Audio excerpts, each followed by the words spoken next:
नमस्कार। क्या हाल चाल है? आशा है आप सब लोग अच्छे होंगे।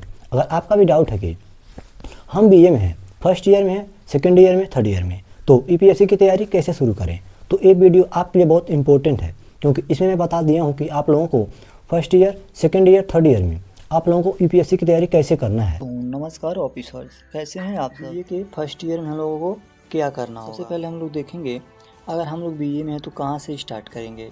जैसा कि आप सभी को पता है, अगर आप यूपीएससी की तैयारी कर रहे हैं तो सबसे पहले स्टेप 1 में आप लोगों को एनसीईआरटी ही पढ़ना पड़ेगा। ठीक, इसके ऊपर मैंने एक वीडियो बना दिया हूँ, जिसको जा कर के आप प्लेलिस्ट में देख सकते हैं। एनसीईआरटी के नाम से है।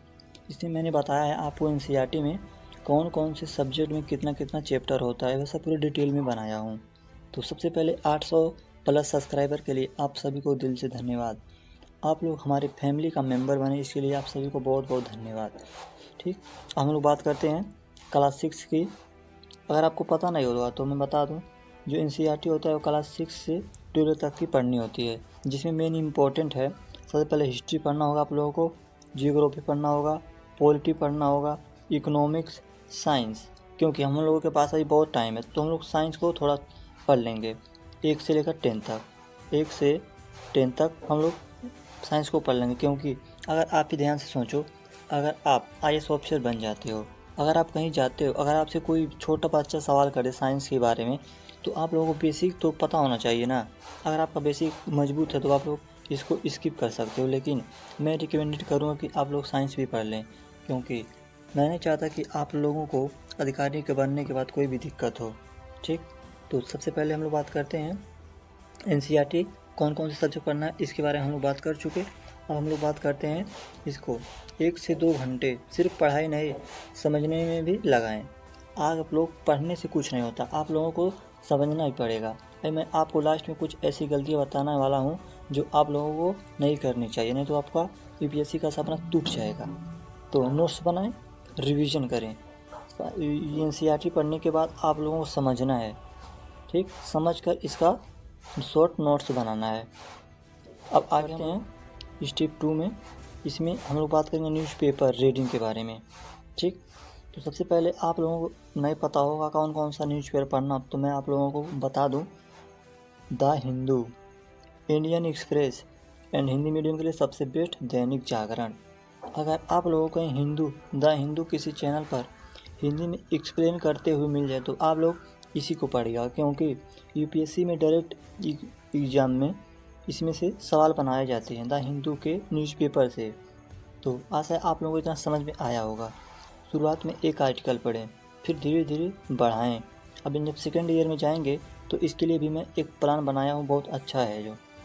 ठीक, तो मैं आप लोगों को एनसीईआरटी पढ़ने के लिए क्यों बोलता हूँ, आप लोग खुद सोचिए।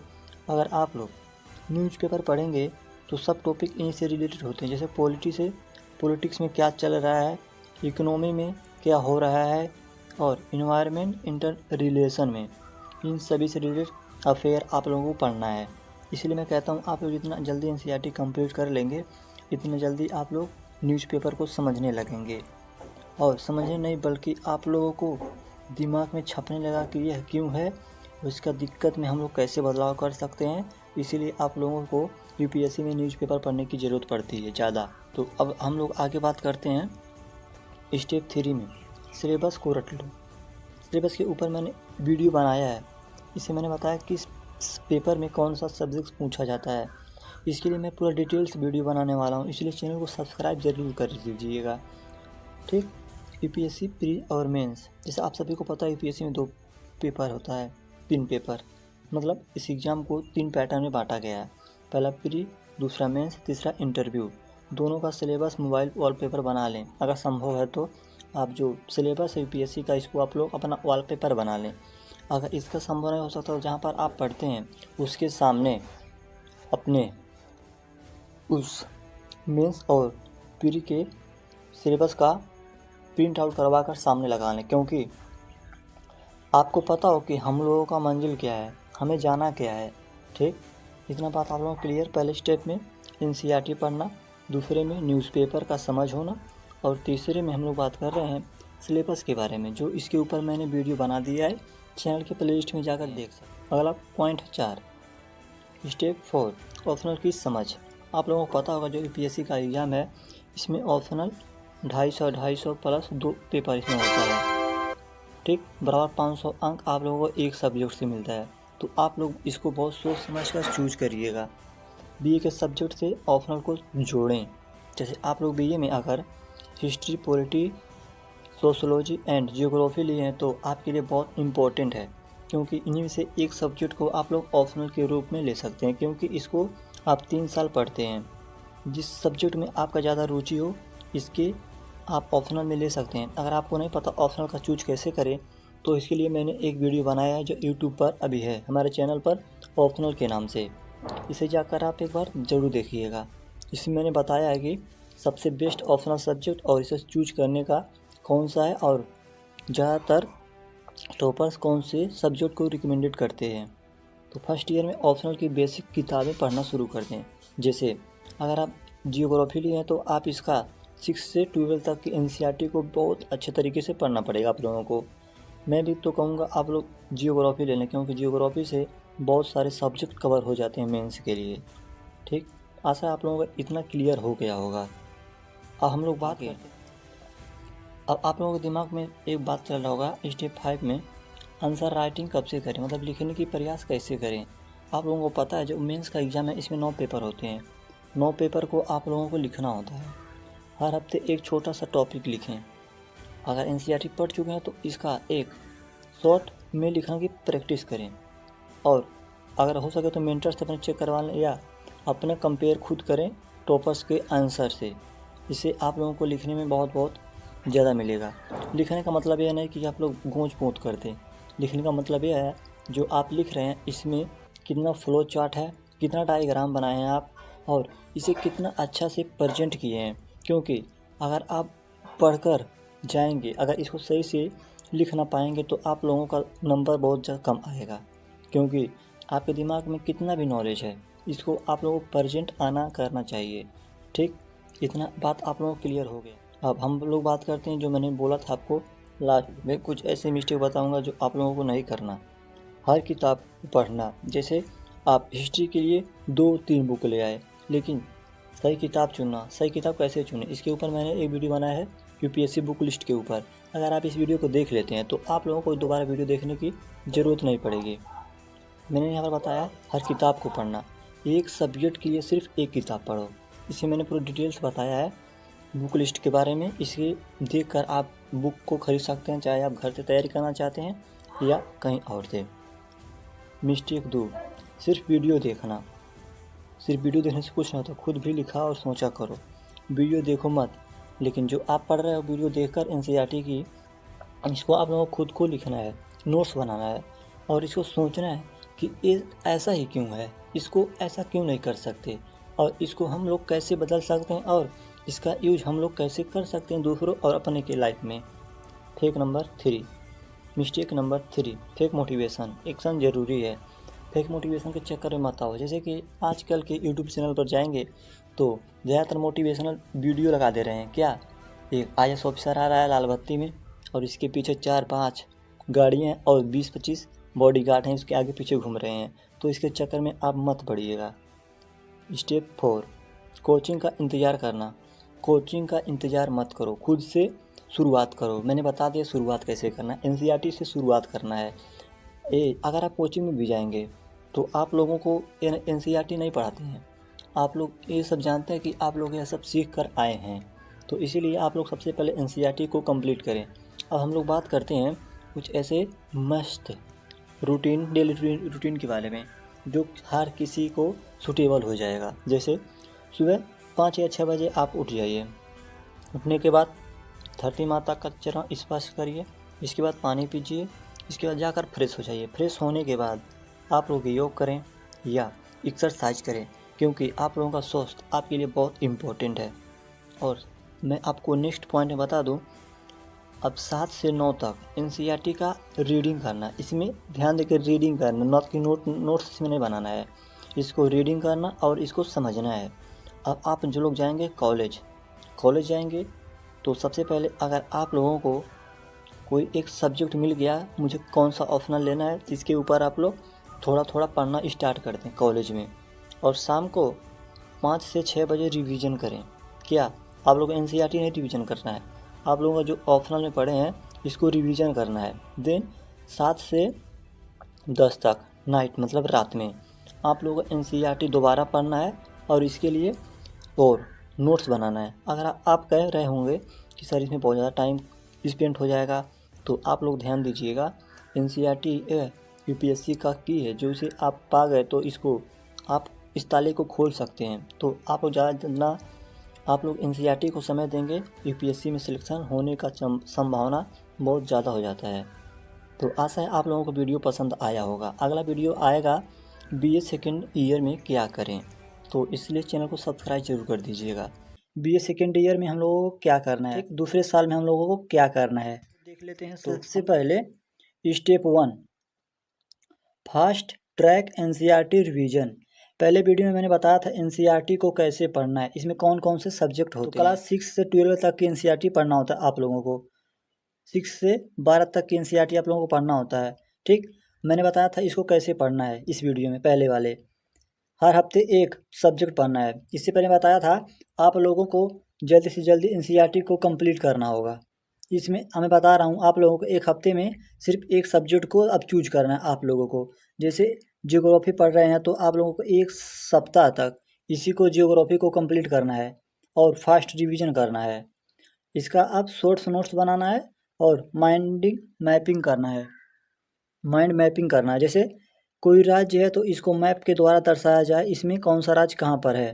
ठीक, स्टेप में हम लोग क्या करना होगा, स्टेप 2 में यूपीएससी सिलेबस को गहराई से समझना होगा। इस वीडियो में मैंने बताया था आप लोग यूपीएससी के एक सिलेबस को थोड़ा थोड़ा देख लेना है कि मतलब कौन से पेपर में कौन कौन सा सब्जेक्ट आता है, लेकिन इसमें आप लोगों को कह रहा है पूरे अच्छे से समझना आप लोगों को। प्री और मेंस का जो सिलेबस होता है इसको पूरा विस्तार से समझना है, गहराई से। जैसे एक सब्जेक्ट है तो इस सब्जेक्ट से कौन कौन से टॉपिक्स आते हैं ये सब आप लोगों को अब सेकंड ईयर में देखना है। एनसीईआरटी कंप्लीट करने के बाद ये सब आप लोगों को देख लेना है अब। तो इसका पीवाईक्यू, ठीक, past year question weekly basis पर देखें, मतलब हर एक हफ्ते में आप यूपीएससी के पीवाई को देखें। जैसे पिछले साल कौन सा क्वेश्चन किस सिलेबस से मतलब किस सब्जेक्ट से किस टॉपिक से आया था, ये सब आप लोगों को एक एक वीक में आप लोगों को देखना है, क्योंकि इसमें पूरी फुल टाइम इसी पे नहीं स्पेंड कर देना है, क्योंकि आप लोग अभी बीए के साथ यूपीएससी की तैयारी करना शुरू किए हैं। तो आशा है आप लोगों को इतना बात क्लियर हो। अगर आप चैनल पर नए हैं तो चैनल को सब्सक्राइब जरूर कर दीजिएगा। अगर आपका कोई भी डाउट हो तो कमेंट बॉक्स में ज़रूर पूछिएगा, जिसका मैं रिप्लाई तुरंत दे दूंगा। ठीक, step 3 current affair daily plus monthly magazine के ऊपर आप लोगों को अब पकड़ बनाना है। जैसे मैंने इसको बताया था आप लोगों को फर्स्ट ईयर में जो होता है इसमें आप लोगों को पेपर पढ़ने की आदत डालनी है, एक एक हेडिंग को आप लोगों को सही से पढ़ना है। अब इसमें बात कर रहा है कि आप सेकेंड ईयर में आ गए हो तो आप लोगों को अब विस्तार से पूरा न्यूज़पेपर को पढ़ना है। कौन सा न्यूज़पेपर पढ़ेंगे, द हिंदू, इंडियन एक्सप्रेस। अगर हिंदी मीडियम पढ़ना चाहते हैं तो दैनिक जागरण, दैनिक जागरण को आप लोगों को पढ़ना होगा। मंथली मैगजीन जैसे विजन आईएएस, दृष्टि आईएएस पढ़ें। मैं किसी कोचिंग का प्रमोशन नहीं कर रहा हूँ, आप लोगों को जिससे अच्छा लगे आप इससे पढ़ सकते हैं। बस मैंने आपको बस बताया है कि मंथली मैगजीन भी आप लोगों को पढ़ना है। ठीक, नोट्स बनाएं, जो न्यूज़पेपर पढ़ें हर एक सब्जेक्ट का अलग अलग नोट्स बनाएं। जैसे कि आप सब लोग जानते हैं पेपर इतना बड़ा है, ठीक, इतना बड़ा पेपर है तो आप लोग 20 पेज का पेपर आता है, तो इसी में से आप लोगों को मेन टॉपिक को एक पैराग्राफ में लिख लेना है। ठीक से कि आप लोग सब जानते हैं जो न्यूज़पेपर होता है इसमें सभी चीज़ें इंपॉर्टेंट नहीं होती हमारे एग्ज़ाम से रिलेटेड, तो ऐसा आप लोग बना दीजिएगा और इसका रिवीजन करते रहिएगा। ठीक, जितना जल्द आपको दिमाग में छपा रहेगा। स्टेप 4 में हम लोग बात करेंगे ऑप्शनल सब्जेक्ट फाइनल करो। मैंने इसमें आप लोगों को बताया था फर्स्ट ईयर में आप लोगों को सोचना है कि मुझे ऑप्शनल में कौन सा सब्जेक्ट लेना है, जिसमें आपकी रुचि हो इसके ऊपर आप ऑप्शनल का तैयारी कर सकते हैं। इसके ऊपर मैंने एक वीडियो अलग से बनाया है जो आप लोग जाकर इस चैनल पे देख सकते हैं। बीए का सब्जेक्ट से ही आप लोगों का ऑप्शनल चूज करना है, कोई भी ऑप्शनल चूज करना है जो बीए में सब्जेक्ट लिए हैं इसमें आप लोगों को चूज करना है। आप लोग कमेंट में बताइएगा कि आप लोगों का ऑप्शनल सब्जेक्ट क्या है। ठीक, अब समय है ऑप्शनल के लिए बेसिक बुक्स और PYQ का क्वेश्चन को हल करना। अब सेकेंड ईयर में आ गए हैं आप लोगों को पता चल गया कि मेरा फाइनल ऑप्शनल सब्जेक्ट यही होगा। ठीक, अब इससे रिलेटेड जितने भी UPSC द्वारा PYQ दिया जाता है इसको आप लोगों को देखना है। जो PYQ है इसका सिलेबस को डाउनलोड करके इसको देखना है। आप लोग UPSC के वेबसाइट से जा कर के ऑप्शनल का जो PDF होता है इसे डाउनलोड कर सकते हैं। अगर आप लोग मुझे बताएं कि आप लोगों का ऑप्शनल कौन सा है, अगर आप लोग इसका क्वेश्चन लेना चाहते हैं तो कमेंट में बताइए कि मैं आपको टेलीग्राम पर दे दूंगा इसका PDF डाउनलोड करके। आप लोगों को ज़्यादा दिमाग आप लोगों को लगाने की ज़रूरत नहीं है। लोग बात करते हैं ये इधर से, ये तो मैं तो बता दिया। इधर से स्टेप 5 में हम लोग बात करते हैं आंसर राइटिंग की प्रैक्टिस, क्योंकि UPSC में जैसा आप सब लोग जानते हैं 9 पेपर होता है। ठीक, 9 पेपर में हम लोगों को लिखना होता है। 9 पेपर में एक दिन में हमको सबको 6 घंटे लिखना होता है, पहले पाली दूसरा पाली में। हर हफ्ते 2 से 3 क्वेश्चन मेंस की प्रैक्टिस करो। इसे मैंने बताया था आप लोगों को NCERT की एक छोटी सी टॉपिक को लिखना है, आपका हैबिट बन जाए। अब आप लोग सेकेंड ईयर में आ गए हैं तो 2 से 3 क्वेश्चन आप लोगों को लिखना है मेंस के, और इसको प्रैक्टिस के रूप में तैयार करना है। अब इसके बारे में हम लोग बात करते हैं सेल्फ एवल्यूएशन, मॉडल आंसर्स के कंपेयर करें। जैसे कि आप सब लोग जानते हैं, आप जो आंसर लिखेंगे इसको जो टॉपर्स का कॉपी होता है इससे कंपेयर करें कि हमारा उनसे डिफरेंट लिखा गया है कि नहीं। इसमें हम लोग क्वेश्चन को या आंसर को कैसे प्रेजेंट किए हैं, इसमें कोई मैपिंग किए हैं, कोई डायग्राम दिए हैं, और इसमें क्या क्या इम्पोर्टेंट पॉइंट है और हमने कैसे लिखा है, यह सब आप लोगों को एनालाइज करना होगा आप लोगों को खुद से। ठीक, आया होगा। चलो चलते हैं आगे। स्टेप 6, टेस्ट सीरीज से डरना नहीं है, दोस्ती करना है। आप लोग टेस्ट सीरीज क्यों नहीं लगा पाते हो? क्योंकि आप लोग जो पढ़ते हो आप लोगों के दिमाग में वह कंफ्यूज रहता है। इसीलिए आप लोगों को जब आप पूरी तरह से पढ़ लें तब टेस्ट सीरीज को लगाएं, ताकि आपको कोई बर्डन फील ना हो, आप डिमोटिवेट ना हो। ठीक, प्री प्लेसमेंट्स का मॉक टेस्ट देना शुरू करें। मैंने आपको बताया था जल्दी से जल्दी फर्स्ट ईयर में आप लोगों को NCERT ख़त्म करना है। ठीक, NCERT ख़त्म करने के बाद आप लोगों को इसका नोट्स PYQ सब देखना है। एरर पर काम करें जो आपका कमज़ोर है। जैसे मेंस में आपका पॉलिटी वीक है तो आप लोग इस पर ज़्यादा ध्यान देंगे। आप लोग जब मॉक टेस्ट देंगे तो आप लोगों को पता होगा कि हमारा वीक पॉइंट क्या है, तो आप लोग इसी पे ज़्यादा ध्यान देना स्टार्ट कर देंगे।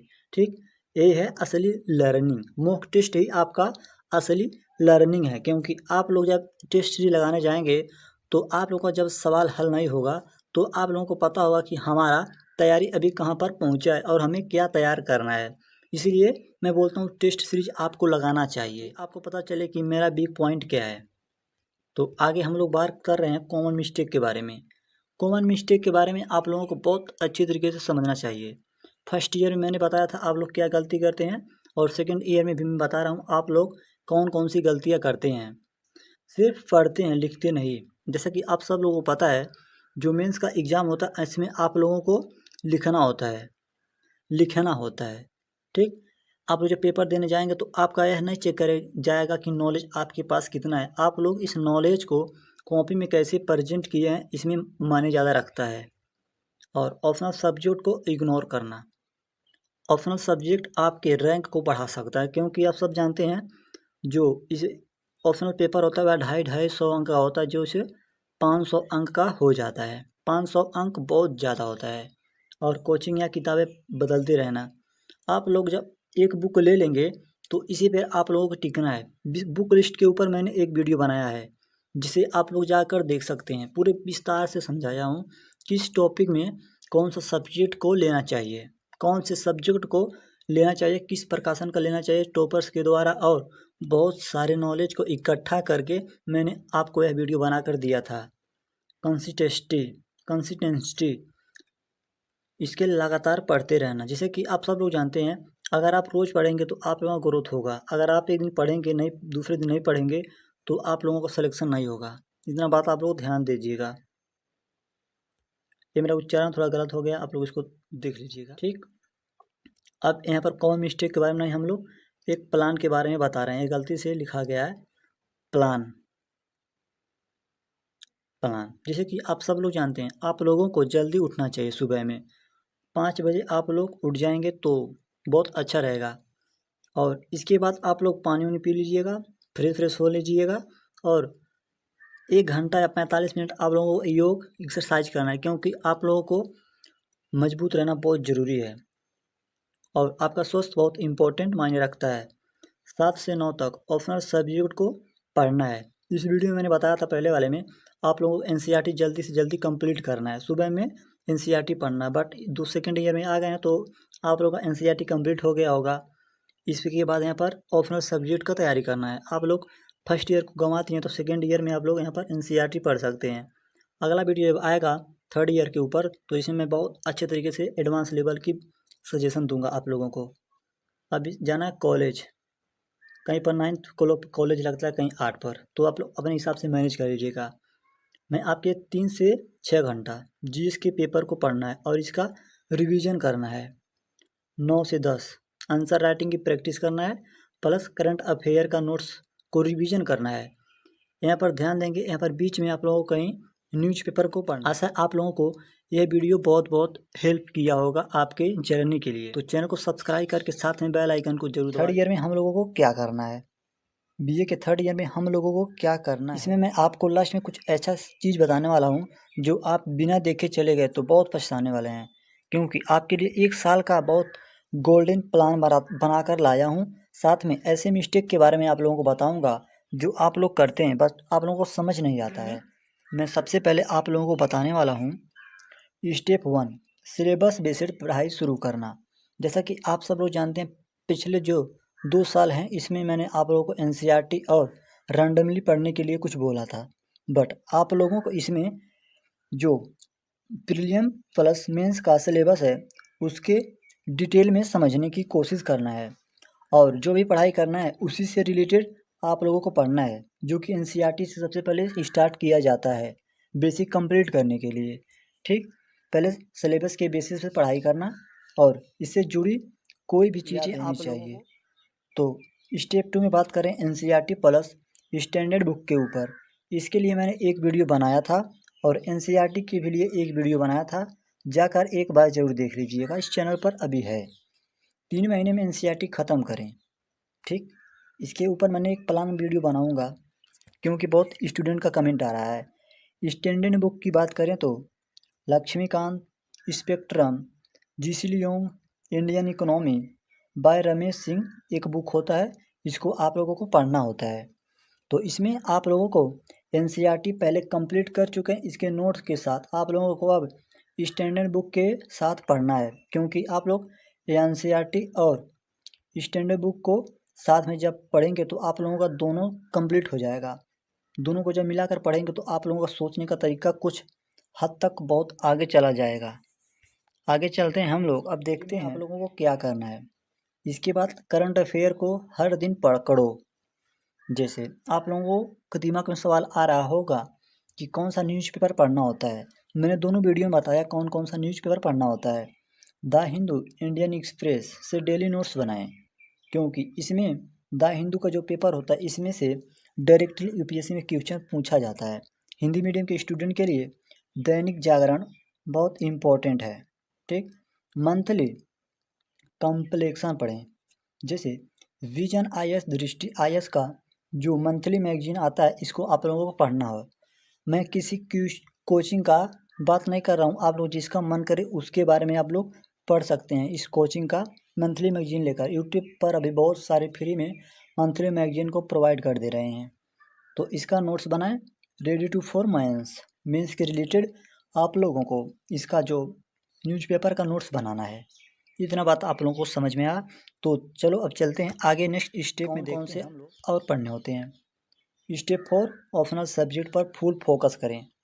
अब आपका समय आ गया है बीए के साथ कोई भी एक सब्जेक्ट को पकड़कर ऑप्शनल पर फुल फिक्स करें कि मेरा ऑप्शनल सब्जेक्ट यही है, मैं इसी ऑप्शनल सब्जेक्ट से यूपीएससी में फॉर्म भरूंगा, या इससे मैं अपना ऑप्शनल का तैयारी करूँगा।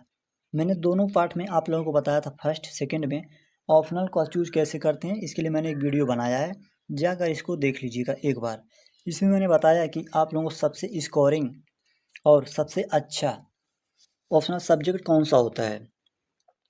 Standard book plus PYQ notes बनाना शुरू कर दें। सेकेंड ईयर में आप लोग नोट्स बना चुके हैं तो आप लोगों को बस इसको आप रिवीजन करना है थर्ड ईयर में। ठीक, अगर आ रहा है वीडियो समझ में तो लाइक कर दीजिएगा और चैनल को सब्सक्राइब जरूर कर दीजिएगा। कमेंट में बताने का कोशिश जरूर करिएगा। अगर आपका कोई भी डाउट है तो प्लीज़ कमेंट बॉक्स में पूछिएगा, जिसका रिप्लाई मैं दे देता हूँ। स्टेप 5, आंसर राइटिंग की प्रैक्टिस। अब आप लोगों को डेली लिखना है। UPSC मेंस के GS टॉपिक पर रोज़ 1-2 आंसर आप लोगों को लिखना है GS वाज।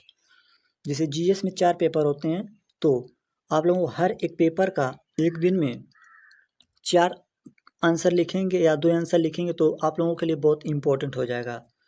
शुरू में वीकली, फिर डेली। पहले वीक में पहले वीक में 4 लिखो आंसर GS चारों का, GS1, GS2, GS3, GS4 का आप लोगों का एक एक आंसर लिखना है। इसके बाद जब आप लोगों को प्रैक्टिस हो जाए, मतलब आदत लग जाए, तो आप लोगों को रोज़ 4 आंसर लिखना है जो कि GS से रिलेटेड हो। GS1, GS2, GS3 सभी का ये डेली बाई डेली आप लोगों को आंसर राइटिंग करने की प्रैक्टिस करना है। ठीक, इससे ज़्यादा ध्यान मत दीजिएगा। ठीक, अब हम लोग आगे बात कर टेस्ट सीरीज के बारे में। रियल प्रैक्टिस ग्राउंड, यह है आपका प्रैक्टिस ग्राउंड। जैसे कि आप सब लोग पढ़कर क्या करेंगे, अगर आप पढ़ चुके हैं, आपका सवाल इसमें हल नहीं हो रहा है तो आप लोगों का पढ़ना अभी अच्छा नहीं है। आप लोगों को प्रैक्टिस करने की ज़रूरत है और आप लोगों को और पढ़ने की ज़रूरत है। जैसे प्री के लिए वीकली मॉक टेस्ट दें। अगर आप लोगों का मॉक टेस्ट में अच्छा नंबर आ रहा है तो आप लोगों को रिवीजन करना, अगर अच्छा नंबर नहीं आ रहा है तो आप लोगों को फिर से इसका पढ़ने का स्टार्ट करना है कि आपका कॉन्सेप्ट क्लियर नहीं है। आप लोग जब इसमें सवाल नहीं कर पाएंगे तो जाहिर सी बात है आप लोगों को कॉन्सेप्ट क्लियर नहीं हुआ होगा। इसलिए कॉन्सेप्ट को क्लियर करना स्टार्ट कर दें। मेंस के लिए सेक्शनल टेस्ट लगाएं। मेंस के लिए आंसर राइटिंग की प्रैक्टिस करें। जैसे आप लोग UPSC का PYQ उठा करके किसी एक टॉपिक को पकड़ करके, जैसे इसमें आंसर दिया रहता है, इसी के ऊपर आप लोगों को लिखना है। अगर आप लोग चाहते हैं आंसर राइटिंग की प्रैक्टिस करें, मतलब UPSC का जो PYQ है सब मिल जाए, तो आप लोग कमेंट में करिएगा यस UPSC का PYQ चाहिए। मैं आपको टेलीग्राम चैनल पर डाल दूंगा, जिससे कि आप लोग बिना ज़्यादा समय गंवाए आप लोग अपना तैयारी को अच्छी दिशा में ले आ सकते हैं। प्रोफेशनल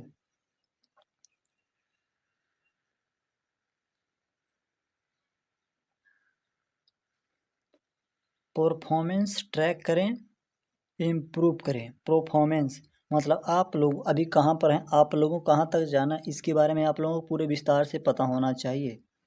ठीक, अगला पॉइंट पे हम लोग देखते हैं। चलिए, जो मैंने बताया था आप लोगों के लिए ये बेस्ट प्लान है, 1 साल का गेम प्लान। अभी मैं आपको अगले पॉइंट में बताऊंगा। आप लोगों के लिए बेस्ट टाइम टेबल लेकर आया हूँ। तो जैसे कि सबसे पहले मैं बता दूँ आप लोगों को, पहला मंथ है, जो पहला मंथ से तीसरे मंथ तक NCERT plus current affair plus optional का स्टार्ट कर दें, पढ़ना स्टार्ट कर दें। नेक्स्ट 4 से 6 महीने में standard book, mains, answer writing की प्रैक्टिस करें। अगर आप लोग मेरा पहला वीडियो देख चुके हैं तो आप लोगों को सिर्फ रिवीजन करने की ज़रूरत है। 7 से 9 महीने में टेस्ट सीरीज लगाना स्टार्ट करें, रिवीजन करें और एस्से की प्रैक्टिस करें। अगर आप लोगों का एस्से में कमज़ोर है तो सबसे पहले आप लोगों को सभी सब्जेक्ट को पढ़कर इसी के ऊपर आप लोगों को लेख लिखना है। 10 से 12 महीने तक प्रीलिम्स पर फोकस करें, फुल रिवीजन करें प्री का, क्योंकि आप लोगों का अब आ गया वक्त जो प्री का एग्ज़ाम देने का, लगाना शुरू कर दें। ठीक, अब हम लोग बात करते हैं आगे। मोस्ट जो डेंजरस मिस्टेक है जो आप लोग करते हैं, तो सबसे पहले सिर्फ सोचना। आप सोच रहे हैं मुझे UPSC करना है, मुझे IAS बनना है, लेकिन इसके लिए एक्शन नहीं ले रहे हैं तो आप लोगों का सिलेक्शन नहीं होगा। आप लोग सोचो कम, एक्शन ज़्यादा लो। ठीक, दूसरा मिस्टेक, ऑप्शनल को लास्ट में छोड़ देना। ऑप्शनल को अच्छे से तैयार करना, क्योंकि वह 500 अंक का होता है एक सब्जेक्ट। इसी सब्जेक्ट को ऑप्शनल में लेना जो GS में जो मदद करता है। मिस्टेक नंबर 3, सोशल मीडिया को पढ़ाई का बहाना बनाना।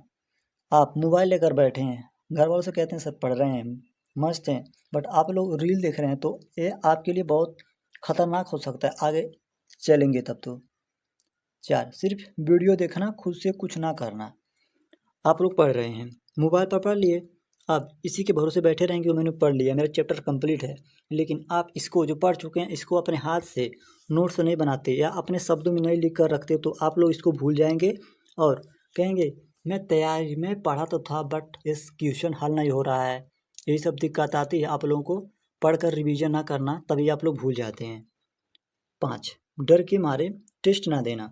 देखो दोस्त, अगर आप डर रहे हैं टेस्ट में मेरे कम नंबर आएंगे तो यह आपका सबसे बड़ा गलती है, क्योंकि आप लोग जब टेस्ट देंगे तो आप लोगों को यह पता होगा कि मेरा जो पढ़ाई किया हूँ अभी स्टार्ट किया हूँ तो मुझे कहाँ तक पहुँचा हूँ और मुझे कहाँ तक जाना है। ठीक, एक और उदाहरण समझाता हूँ। जैसे आपका यह कंप्लीट है चैप्टर, इससे आप लोगों को सवाल दिया जा रहा है, अगर आप इस सवाल को हल कर दे रहे हैं तो जाहिर सी बात है आप लोगों को यह चैप्टर का पूरा ज्ञान या आप इसको पूरी तरह से समझ चुके हैं। अगर इसी चैप्टर का मैं आपको दूसरा सवाल दूं, अगर नहीं कर पा रहे हैं तो आप लोगों को इस चैप्टर में ध्यान देने की ज़रूरत पड़ रही है, क्योंकि आप लोग का ये चैप्टर अभी कंप्लीट नहीं है सही से। ये वीडियो पसंद आया होगा, पसंद आया तो वीडियो को लाइक शेयर कमेंट करें वीडियो कैसा लगा, और चैनल को सब्सक्राइब करके साथ में बेल आइकन को जरूर दबा दें।